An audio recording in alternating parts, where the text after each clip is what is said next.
Why do we associate confidence only with foreign languages and not the mother tongue? What is this confidence?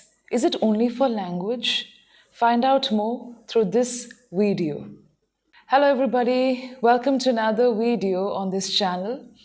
If you're visiting the channel for the first time, please do read the video description and the channel description. You'll get a lot of details about this channel. If you're new, do not forget to subscribe, share the content if you're liking it. Now, coming to today's topic, it's based on a comment that I received for one of my videos. I will show the screenshot of the video thumbnail here. It's here. Okay, the fear of speaking. I was talking about the fear of speaking here and not about the fear of speaking any particular language, specifically the English language. You all know about that. I've got suggestions and emails also. This video was done a couple of months back. So I speak about the fear of speaking, not just a particular language. There are a lot of people who find it difficult to communicate even in their mother tongue, not just the foreign language. They lack confidence. So I was trying to convey the difference between the fear of speaking in a particular language or doing something in life. Okay, so I received a comment beneath this video. So today I'm going to share about that, because I feel this could be a question lingering in most of your minds.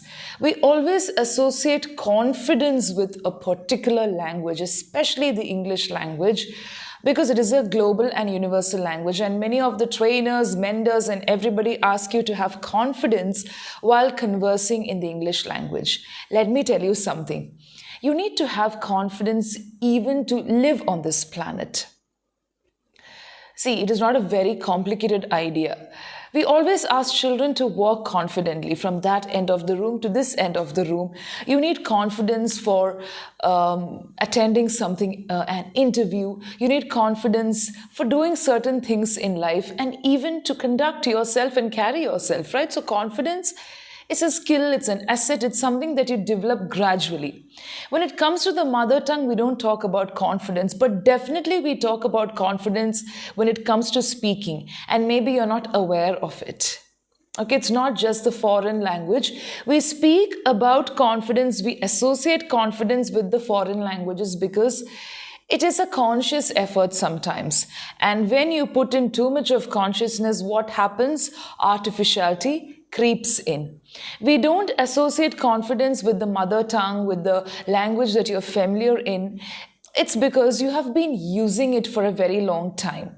As you all know, language is a tool. Every language is a tool. Your mother tongue, English, French, German, everything. It's a tool for expression. So the more you become familiar with it, you become better while handling it. It's just like cutting vegetables. You have different devices and instruments to help you chop vegetables, slice. You have the food processors, you have knife, and you have all the different types of instruments. Okay, but if you're comfortable with the knife, if you have been using the knife for a very long time, it becomes easier to use this tool, this instrument, to ease out your activity of chopping and slicing the vegetables. If it's something else, it becomes easier for you. So just like that, when you use a tool, the tool becomes familiar to you, you become familiar, and you start developing the skill of using it, and you share the knowledge. The same thing applies to language. It can be applied to language. Okay, so when it comes to the mother tongue, you have been using it since a very long time. I think since the time you've been a toddler, a baby, you've been imbibing the language. And people say from your mother's womb, you have been imbibing the language. You have been listening to sounds and syllables and rhythm and everything. That is the way you have to learn a language. But you get to hear about the English language. So I'm going to give the technical side. You get to hear about the English language, Hindi, Marathi, or all the other languages when you're admitted in a school, when you're enrolled for educational purposes, not otherwise. So what happens? Most of the institutions teach language, approach language as a subject. It is not their problem, it's part of the curriculum. So there you don't get many chances and possibilities and even options to deal a particular language as a language, but only as a subject. And that's why you face difficulty, and later in life, after completing your studies, there is a requirement to speak in English when you join a particular company or when you have to write down something in English. So it's not that you don't require confidence when it comes to your mother tongue or anything in life. Definitely you require confidence, but it has been evolving, it has been developing over a very long period of time because you're familiar with it, you're familiar with the tool, you're familiar with this activity. You jerk yourself when you stop yourself and tell you need to work on a particular language. There comes the challenge where you start using the tool, and it's a different process, and people speak about confidence. So even if you're learning guitar for the first time, your master will ask you to play with confidence. Even if you make a mistake while playing the guitar, it's okay. Do you get to hear a background noise? I'm very sorry for that. There's some work going on at the back of the house. So I'm very sorry about that. I hope it's not interfering with the video. Anyway, so that's the point I wanted to convey. Generally, we don't associate the mother tongue with confidence, but it doesn't mean that you shouldn't have confidence when you speak to people. There are a lot of people in this world who find it difficult to convey things in their own mother tongue. They don't know how to voice their opinion. They don't know how to ask something. Even when they are placed in front of a counter at the reception, they will not know what to say. They will fumble, even with the mother tongue. I have a lot of people telling me when it comes to my mother tongue, I fumble, I don't know what to say, especially when I face another human being. So this is there. So confidence is something that's required. It is something that you develop. You don't have to really exert yourself, but it is important. But people may not associate it with everything, but definitely it's important. So I have a comment here beneath this particular video, and this person, the name is also there.